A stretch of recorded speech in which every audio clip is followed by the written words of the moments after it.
Satan is a powerful spiritual entity who tempts and deceives mankind.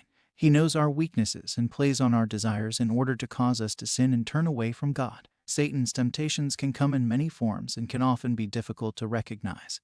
But we must remain vigilant and firm in our faith if we are to resist him. Satan tempts us by appealing to our desires for pleasure and power. He knows we are all vulnerable to certain desires and will use this to his advantage, offering us temporary satisfaction and fulfillment in exchange for our souls. He will also use our pride and self-centeredness to gain control. He is a master of deception and can use lies and half-truths to lure us away from God. Satan also tempts us by attacking our weaknesses. He knows our fears and insecurities and will use them to perpetrate his schemes. He can make us doubt ourselves and our faith, leading us to believe that we are not worthy of God's love and grace. He can also cause us to doubt God's power and goodness, leading us to question his plan and will. Finally, Satan tempts us by offering us a false sense of freedom. He tells us that if we do what he says, we will be free to do as we please and live our life on our own terms. But this freedom comes with a price, for it leads to sin and ultimately death.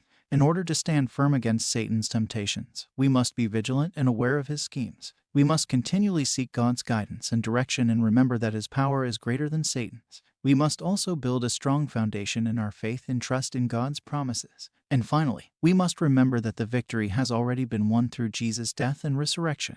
By relying on God's strength, we can resist the temptations of Satan and live lives of freedom and joy in Jesus' name.